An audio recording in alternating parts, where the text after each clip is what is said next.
In 1974, a man went hunting in a Wyoming forest and never came back the same. He fired his rifle at an elk, and the bullet simply stopped in midair before falling into the snow. Then he turned around and saw something standing right behind him, something that wasn't human.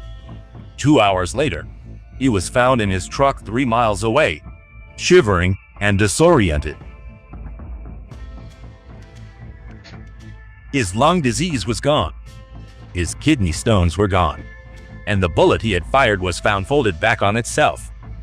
What Carl Higdon claimed to have experienced in the Medicine Bow National Forest in 1974 remains one of the best documented and most unexplained encounters on record. This is the full story, the day it all began. On October 25, 1974, it all began. Friday afternoon, Medicine Bow National Forest air was cold, crisp, and completely still. Carl Higdon, a 40-year-old oil rig foreman from Rawlins, Wyoming, had borrowed his company's truck and driven about 40 miles south into the forest to hunt for elk. He was a no-nonsense man, the kind of person who had little patience for ghost stories or science fiction. He parked at the end of a dirt forest road, grabbed his brand-new 7mm Magnum rifle, and headed into the trees. Around 4 p.m., he reached the top of a ridge and spotted exactly what he'd come for: 5 elk grazing peacefully in a clearing below. He raised his rifle, aimed at the bull, and squeezed the trigger. The crack of the gunshot rang out, but something was immediately wrong. The bullet wasn't traveling at its normal speed of over 900 meters per second. Instead, it moved in slow motion, as if the air itself had become as thick as honey. It fell silently into the snow, barely 50 feet from where Carl stood. He walked over to pick it up and then turned it over in his hand. His ball, yet it seemed different. He stood there in the silence of the forest, trying to make sense of what just happened, when he felt a strange wave wash over his entire body. Then he turned around. A few meters in front of him, in broad daylight and out in the open, stood a figure that did not belong. Not a person, not an animal, something else entirely. Something staring right back at him, as if it had been waiting for him for a long time. This was the moment Carl's life split in two. All that came before, all that followed.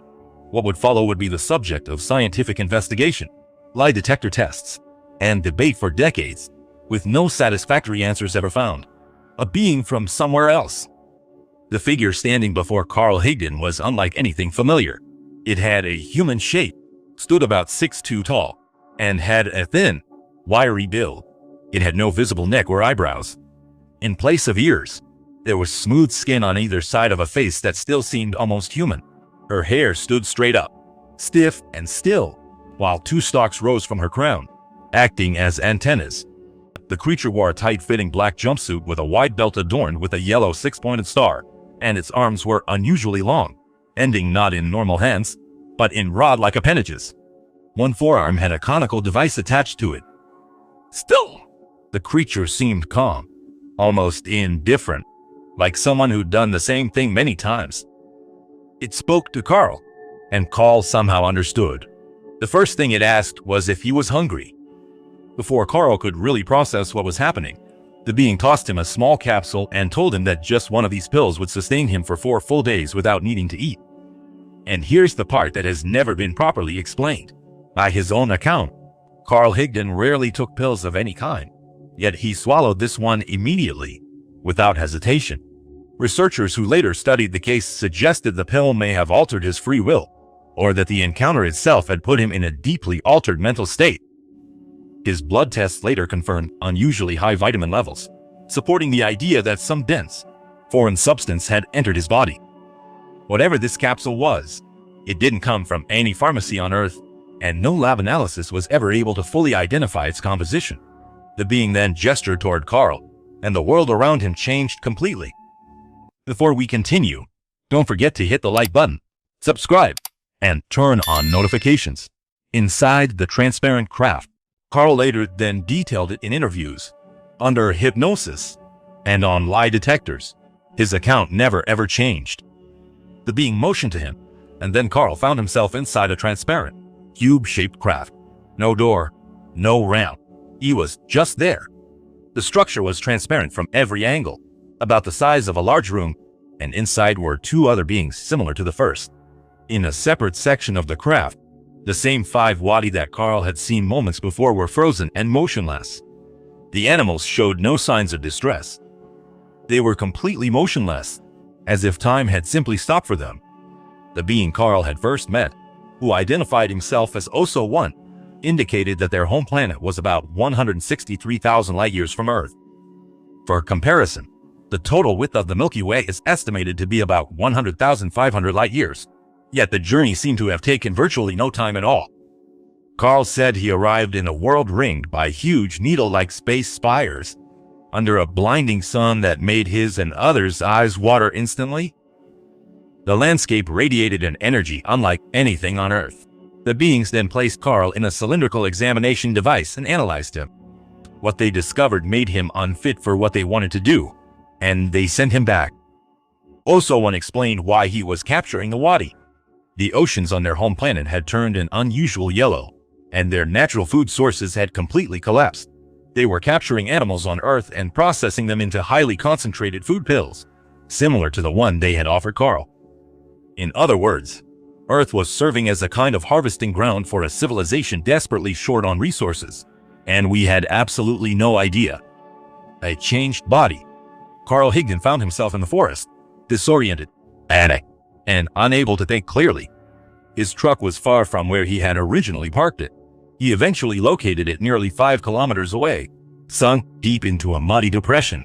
He was in no condition to get it out by himself. Using the CB radio inside the truck, he contacted local authorities, and the sheriff arrived around midnight to lend a hand. Witnesses at the scene described Carl as screaming, shaking, and repeating the same phrase over and over. "They took my wadi." He was rushed in for a medical examination, and what doctors discovered inside his body was medically extraordinary.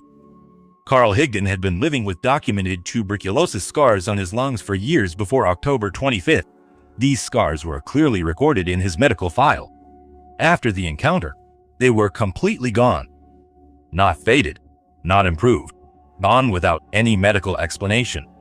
His kidney stones, also confirmed by previous examinations, had vanished in the same way.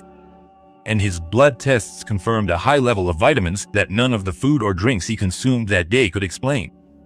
This phenomenon, physical symptoms vanish after a UAP encounter, is not unique to Carl alone. Researchers studying contact cases across multiple countries and decades have documented similar instances, including the disappearance of chronic illnesses, the vanishing of internal tumors, and unexplained improvements in organ health following close-range encounters. Carl's case is one of the most medically well-documented examples in all of this research. His wife and 2 other people confirmed seeing flashing red, green, and white lights moving in the sky over the forest during exactly the period when Carl was missing. They were watching the sky while Carl was somewhere inside the craft. They saw something real. They simply weren't close enough to describe it the way Carl could. The evidence left behind. The case was not forgotten after Carl's return. An official inquiry followed, handled with the utmost seriousness. A University of Wyoming psychology professor, Dr. Leo Sprinkle, conducted a thorough evaluation that included several hypnosis sessions with Carl. Results were consistent, clear. Carl showed no signs of fabrication, mental illness, or deceit. Every detail he provided under hypnosis matched precisely what he had reported when he was fully conscious and alert. He passed every lie detector test he was given, with no signs of dishonesty detected at any point. The sheriff who responded that night stated clearly that Carl's condition when he was found was genuinely alarming. This was not the behavior of someone staging an elaborate hoax. The field investigators involved in the case confirmed that the physical and psychological evidence, taken together, could not be easily dismissed or attributed to a simple nervous breakdown. But the most perplexing piece of physical evidence was the bullet itself. The one Carl had fired and recovered from the snow was sent for analysis, and what experts discovered defied all explanation. The metal projectile was physically flipped, something no known ballistic or physical force can cause. Under any conditions, the projectile was then locked in a secure university safe for further study. Then it vanished. No sign of forced entry. No explanation for how it could have vanished from a locked place. It simply ceased to exist where it had been secure. Since then, researchers have called this projectile one of the strongest physical proofs ever tied to a UAP encounter in recorded history. Now it's definitively missing, and its whereabouts remain unknown. Decades later, none of the investigators who worked directly with Carl ever publicly concluded that he was lying. Wyoming never stopped watching the skies. The story of Carl Higdon did not silence the Wyoming skies. Decades after 1974, unexplained activity across the state continued to pile up, and some cases are genuinely difficult to explain. A former law enforcement officer named David Paul spent years documenting a disturbing series of wilderness disappearances across North America, a phenomenon he grouped under the name Missing 411. He found a disturbing link between these cases and Carl Higdon's encounter details: people disappearing without a trace in clear weather, hunters vanishing in areas with a high density of wadi, and situations where personal gear was found but not the person. In 2019, a hunter named Mark Street Matter vanished in the same Medicine Bow National Forest where Carl had his own encounter, after apparently telling his group that he had seen a large dark object in the sky. He was never found. Starting in late 2024 and throughout 2025, the Sweetwater County Sheriff in Wyoming began documenting a series of bright objects flying together over an energy facility in Rock Springs. These objects resembled drones, but moved in a synchronized formation that no known commercial drone is supposed to be able to replicate. The sheriff personally observed them on several occasions, and his department contacted all relevant authorities for answers. None were provided. This phenomenon is not limited to Wyoming. In Italy, a disc-shaped craft was filmed hovering motionless over a populated area before pulling away at a speed the camera could not track. No flight plan was filed, no aircraft were reported missing, and no atmospheric explanation was provided. The skies are still full of phenomena we cannot explain. Carl Higdon went into the forest as a hunter and came back transformed. He witnessed a phenomenon our science, institutions, and governments still lack words to describe, and the questions he left behind still wait for answers to this day, with no reply. Let us know what you think in the comments below, and don't forget to subscribe so you don't miss new videos.